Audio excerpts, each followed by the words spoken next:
Hey, what's up, guys? It's Cloud Tunes. I know this is a bit late, but today I wanted to share my top 10 albums of 2024 with y'all. I already know that these lists can be surprising to many viewers and people online, but these are my personal picks. Feel free to share your own favorites in the comment section, but for now, let's focus on mine. All right. So number 10 goes to Chief Keef. Man, shout out to Chief Keef for his impressive work. I was caught off guard by how good the album was. The last Chief Keef album I listened to was Bang 3, which came out around 2015. I thought that album was really good, so I'm surprised I didn't check out any of his other projects after that. However, Almighty Soul 2 is a fire album. The cover art is dope, and I believe it's from the music video Street Runner, which is one of my favorite tracks from the album. I heard that Chief Keef handled most of the production himself. Honestly, I wasn't quite impressed with the album on my first listen, but the second listen really changed my perspective. The beats are really nice, and I noticed that Michael Blackson was sampled in the song Jesus, which was great as well. There are quite few catchy songs in this album, like Drifting Away and 123.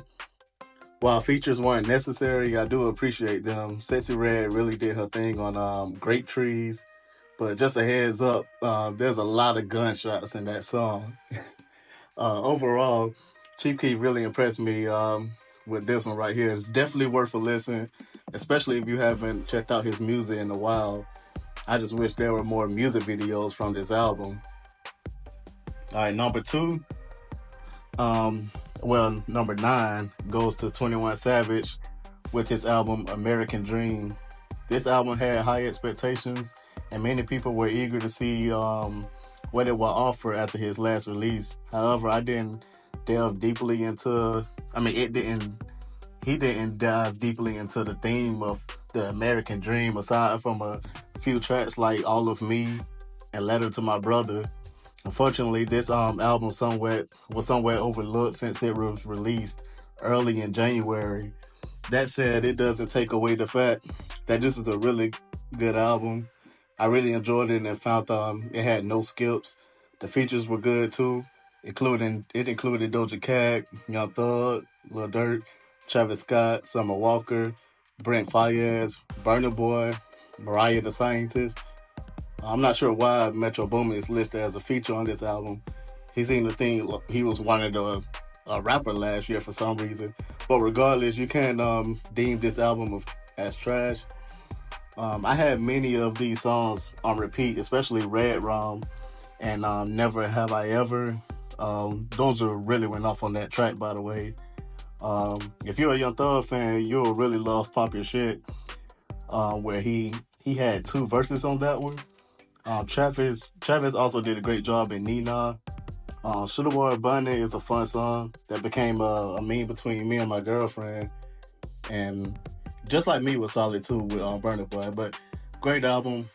Um, yes, I put that at number nine. Number eight goes to K Camp. K Camp is an artist who deserves more recognition for his talent and unique sound. His album "Float to London" is a fantastic chill collection that showcased his artistry. It's a well-rounded project that blends smooth melodies and relatable lyrics, make it perfect for any laid-back setting. Tracks like "Dead Wrong," "Young and Free," "Shrooms on My Ass" stand out, each bringing a different vibe while still maintaining that overall chill aura. If you haven't yet, I highly recommend giving the full album a listen. Um, Really good. You'll find yourself hooked on his style. Like K Camp is him.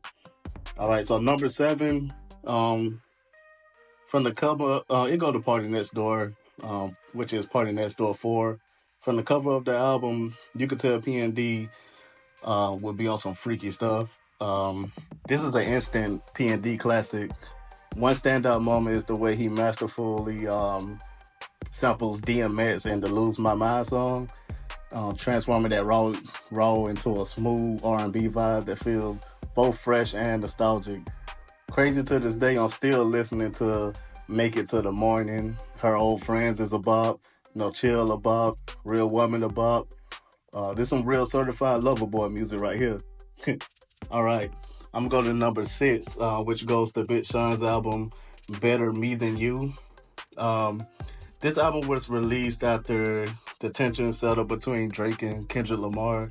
For some reason, people expected Big Sean to challenge the Big Three or return to his "I don't mess with you" mindset, but that wasn't the direction he took with this album.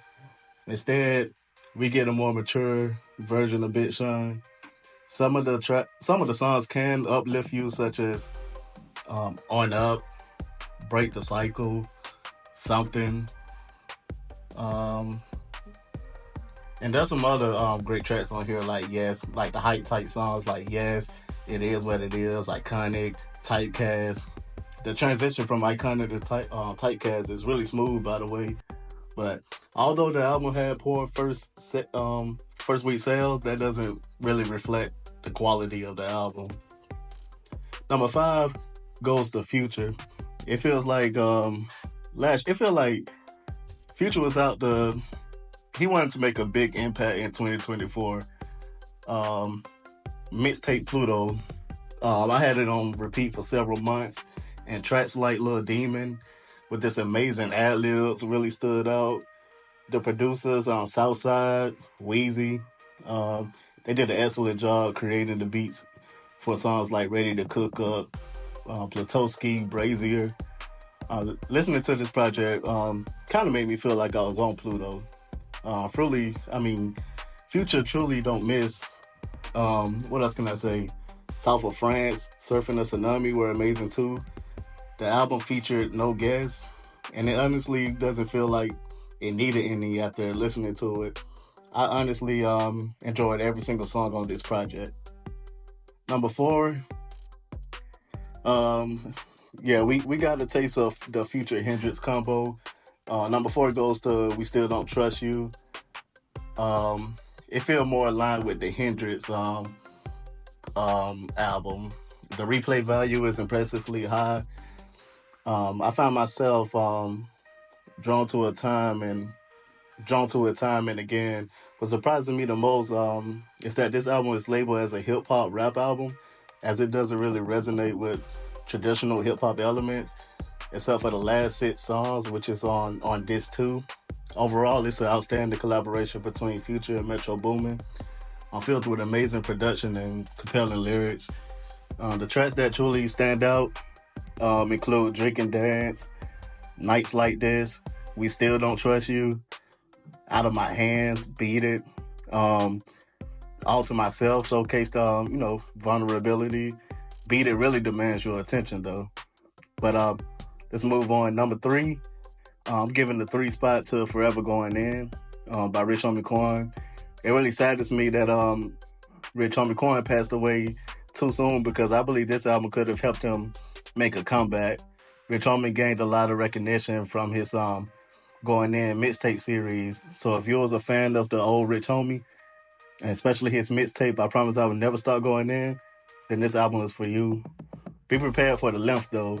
There are about 34 songs to get through. However, once you finish digesting the album, you'll appreciate it more. If I were to recommend five songs, they would be "Suffocating," "Theraflu," "Even Score," "My Story," and "This Thing." It's a great album that showcased his talent, but rest in peace, Rich Homie Quan. All right, let's talk about number two. "We Don't Trust You." This album has set the tone for hip hop in 2024. I was already locked in from the very first track. Um, Especially with the first song, "Hate Written All Over You," "Fake Written All Over You." It immediately drew me in and set the mood for what was to come.